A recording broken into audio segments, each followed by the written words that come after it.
Com este vídeo, corro o risco de ser mal compreendido. No entanto, minha primazia neste canal sempre será o debate e a reflexão filosófica, mesmo que isso implique na discussão de temas polêmicos. Desde já, peço que nunca tomem as ideias que exponho aqui como verdades absolutas. Discordem de mim sempre que acharem necessário e exponham suas opiniões, de maneira respeitosa, nos comentários. Enfim. Gosto muito da sociologia marxista, obviamente. Porém, sou muito afeito à sociologia weberiana e seu conceito de tipos ideais. Weber elaborava um estudo sociológico pautado na definição objetiva das problemáticas da sociedade. Por exemplo, o acúmulo de veículos em via pública, a ponto de impedir uma circulação efetiva do tráfego, é definida objetivamente como trânsito ou engarrafamento. Essa definição permite que se constate quando a via está ou não engarrafada. Sei que parece tolo, mas o mesmo vale para o racismo. Afinal, somente uma definição clara e objetiva permite a constatação de atitudes racistas e não racistas. Sem uma definição clara e objetiva, o conceito de racismo se perde e o seu combate se torna impossível. Creio que o conceito de racismo vem sendo mal compreendido, e por isso, o racismo se tornou qualquer coisa. Diante dessa imprecisão do termo, dois grupos surgiram: os que pensam que nada é racismo e os que acham que tudo é racismo. Ambos são nocivos, pois inconscientemente ou não, levam ao esfacelamento do termo racismo e tornam difícil a luta contra essa patologia. Para a definição dos grupos, vou evitar estereótipos. Afinal, estamos falando de ideias e não de pessoas. E as ideias podem ser incorporadas por qualquer tipo de pessoa. Enfim. O primeiro grupo é fácil de ser identificado. São pessoas que creem numa espécie de democracia racial. Seu argumento se baseia no senso comum e em experiências subjetivas, ou seja, só porque veem diversidade racial no shopping, na escola ou até mesmo em casa, chegam à conclusão de que a existência de discriminação étnico-racial é improvável, até porque a Constituição e as demais leis condenam atitudes racistas. Em síntese, são pessoas que acreditam que qualquer piada referente a grupos étnicos raciais é aceitável, porque é só brincadeira, e que a diversidade racial existente no país é um traço de que somos um povo que respeita as diferenças.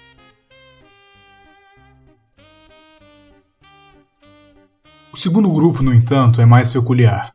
São pessoas que no fundo têm uma paixão pela luta contra desigualdades sociais. Porém, seu forte desejo por fazer justiça social os levou a construir uma ideia subjetiva do que é racismo. Esse racismo subjetivo os leva a ver atitudes racistas por toda a parte, criando inclusive alguns inimigos imaginários. Ao contrário do primeiro grupo que acha que nenhuma piada dirigida a grupos étnicos raciais pode ser considerada racista, este segundo grupo crê que todo tipo de piada referente aos mesmos grupos raciais é racista. Temos então dois extremos, os que acham que tudo é racismo e os que creem que não existe racismo. Como o primeiro grupo contribui para o esfacelamento do termo racismo, é óbvio, não é? O fato deles negarem a existência de uma estrutura de apartação étnico-racial na sociedade brasileira faz com que eles não queiram debater essas questões e nem achem necessário a criação de mecanismos para combater essa desigualdade. Contudo, como o segundo grupo contribui para que o combate ao racismo não aconteça? Pensem comigo. Se tudo é racismo, nada é racismo. Entendam-me. A existência de uma substância líquida chamada água depende da existência de outras substâncias líquidas que não sejam água. Vejam, se houvesse a existência somente de água como substância líquida, essa substância deixaria de se chamar água, pois só se tem a ideia de água por meio da comparação entre o que é água e o que não é água. O mesmo vale para a felicidade, pois a ideia de felicidade depende da tristeza. Você só sabe que se sente feliz porque já se sentiu triste. Se você fosse sempre feliz, nunca seria feliz. Portanto, o racismo depende intrinsecamente do não racismo. Afinal, é necessária uma diferenciação entre atitudes racistas e não racistas, para que o conceito de racismo não se perca. Se não houvessem atitudes que não são racistas, o racismo, na verdade, se tornaria um padrão de ação e não poderia ser chamado de racismo, porque seria a única atitude possível. Vocês compreendem? Quando o segundo grupo determina que tudo é racismo, ele torna o conceito de racismo vago e impreciso. E se nós não sabemos contra o que lutamos, como lutaremos? A virtude está em encontrar o meio-termo entre dois extremos, dizia Aristóteles. Na minha visão, a solução seria encontrar o meio-termo entre aqueles que acham que nada é racismo e aqueles que pensam que tudo é racismo. Paulo Freire pode nos ajudar, afinal, ele foi um teórico que propôs métodos para se superar a opressão. O racismo é claramente uma atitude de opressão de uma classe sobre a outra. No entanto, levando em conta o pensamento freiriano, o processo de superação das opressões não se faz com mero ativismo. É necessário reflexão para a transformação, pois uma visão sem ação não passa de um sonho. Uma ação sem visão é trabalho penoso, mas uma visão com ação são a esperança do mundo. O combate ao racismo exige uma definição clara do que é e não é racista. As definições que vou propor não precisam ser verdades absolutas. São definições que estarão pautadas em um trabalho de pesquisa. Quem tiver definições melhores, peço que se expresse nos comentários. O racismo é a separação de pessoas entre gente e não gente, tendo como base a cor de pele ou a etnia. Essa é uma definição do professor Gessé Souza, e ele complementa: racismo é a separação ontológica entre seres humanos de primeira classe e seres humanos de segunda classe. Não se trata apenas do preconceito fenótipo ou racial, mas também de formas de hierarquizar indivíduos, classes e países, com a função de legitimação e de distinção ontológica entre seres humanos. Uma outra definição, que é comum em dicionários ou enciclopédias, é a do racismo como um sistema doutrinatório ou político que estabelece a exaltação de uma raça em detrimento das demais. Sistema que afirma a superioridade de um grupo racial relativamente aos outros, preconizando, em particular, o isolamento destes no interior de uma sociedade, a segregação racial, ou até visando o extermínio de uma minoria, o racismo antissemita dos nazistas. A ONU usa a definição de racismo estabelecida na Convenção Internacional sobre a Eliminação de Todas as Formas de Discriminação Racial, adotada em 1966.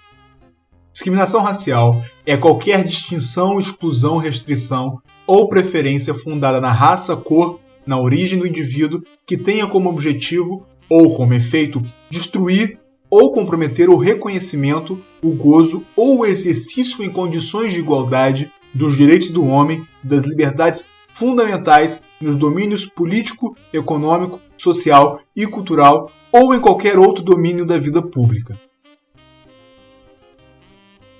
Percebam que todas essas definições ressaltam muito mais o caráter estrutural do racismo do que seu caráter puramente ofensivo. Digo isto porque dentro do segundo grupo de pessoas, daqueles que creem que tudo é racismo, está uma concepção vaga sobre o racismo definida como qualquer coisa que ofenda determinado grupo. Obviamente, não estou dizendo que o racismo não é ofensivo, pelo contrário. O que quero dizer é que toda atitude racista é ofensiva. No entanto, nem toda atitude ofensiva é racista. Então, como identificar atitudes racistas de não racistas? Para tal, é imprescindível ter em mente uma definição clara de racismo. Lembrem-se, atitudes racistas devem fazer uma distinção clara entre humanos supostamente de primeira categoria e humanos de segunda categoria. Deve haver nessa atitude uma separação de pessoas entre gente e não gente. O mesmo vale para outros termos, como machismo, homofobia e gordofobia. A diferença vai ser o argumento pelo qual a pessoa faz a discriminação que leva à classificação entre gente e não gente. Por exemplo, se a pessoa faz uma hierarquização entre indivíduos de primeira classe e indivíduos de segunda classe baseado na cor ou na etnia, temos uma atitude racista.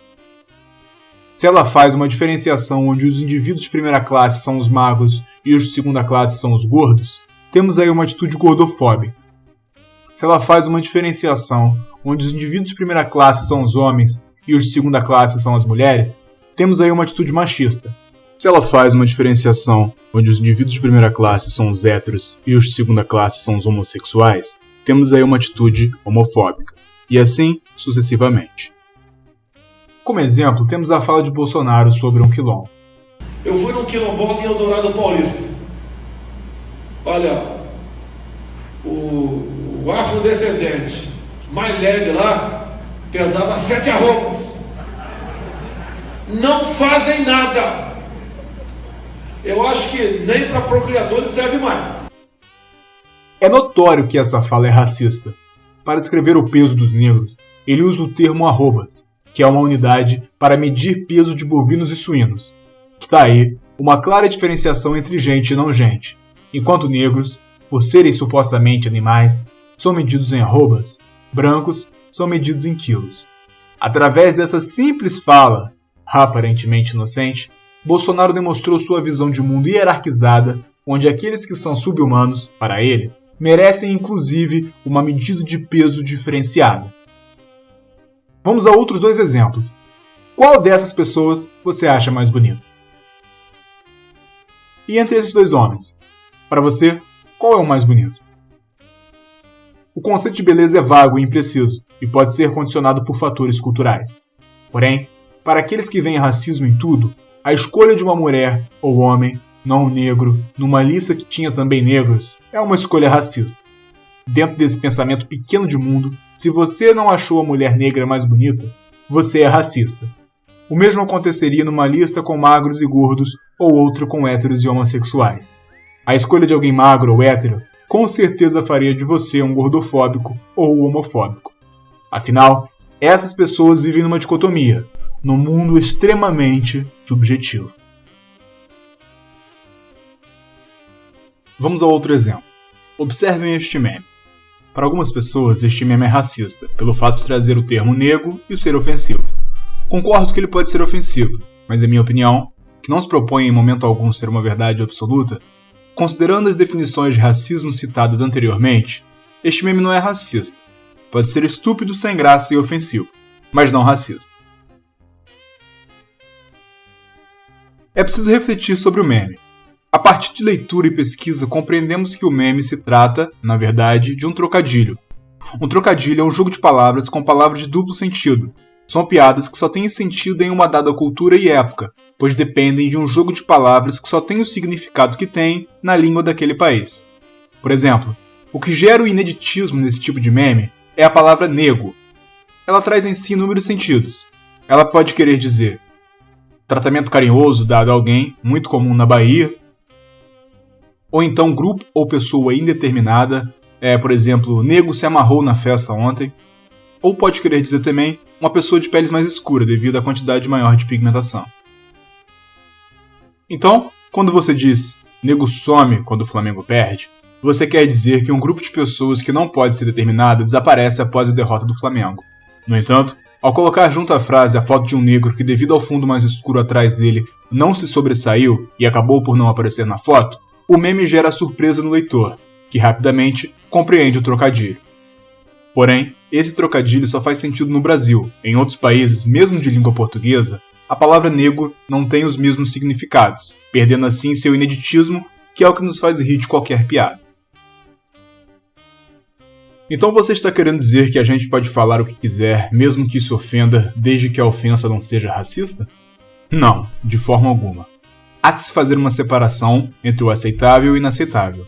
E quem deve escolher o que é ou não aceitável na hora de se relacionarem contigo é você mesmo. O que ofende ou não a outra pessoa não deve ser definido por você, mas pelo outro. E você, mesmo que não concorde com o ressentimento da pessoa, deveria seguir o conselho do apóstolo Paulo, forte expoente da teologia cristã. Ele dizia que se teu irmão se escandaliza por você comer carne, nunca mais coma carne à frente dele, para que não se escandalize. Ora, se teu irmão se ofende por determinadas coisas, nunca mais pratique essas ações para que ele não se ofenda e vocês possam manter uma relação saudável. A boa convivência é fundamental.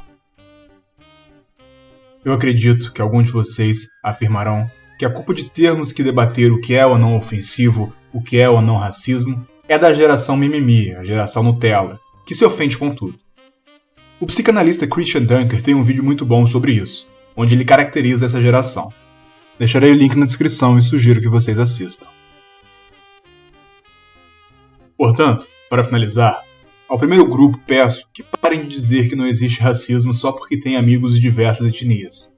Pesquisem sobre as formas de apartação social que seguem vigentes em nosso país, busquem estatísticas sobre a vida de minorias, como o acesso à educação, taxa de mortalidade, etc. Ao segundo grupo, parem de achar que existe racismo em tudo. Antes de chamarem alguém de racista, lembre-se da definição de racismo. Peço também, tirem esse conceito fechado de racismo como algo referente a pessoas de pele escura. Pensem que índios e pobres também podem ser vítimas de racismo e outras formas de apartação social. E, aos dois grupos, encontrem um meio termo entre os dois extremos que vocês criaram. Lutem não pela superação de um grupo sobre outro. Não almejem uma sociedade onde negros, mulheres, homossexuais, gordos e todos os tipos de minoria subjugarão brancos, homens, héteros e magros. Lutem pela superação da opressão, como propôs Paulo Freire, com diálogo e reflexão.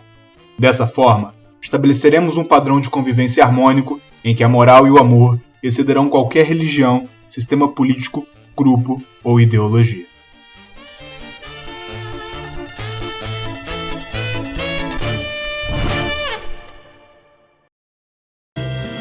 Oh partigiano, portami via. Oh bella ciao, ciao, ciao, ciao.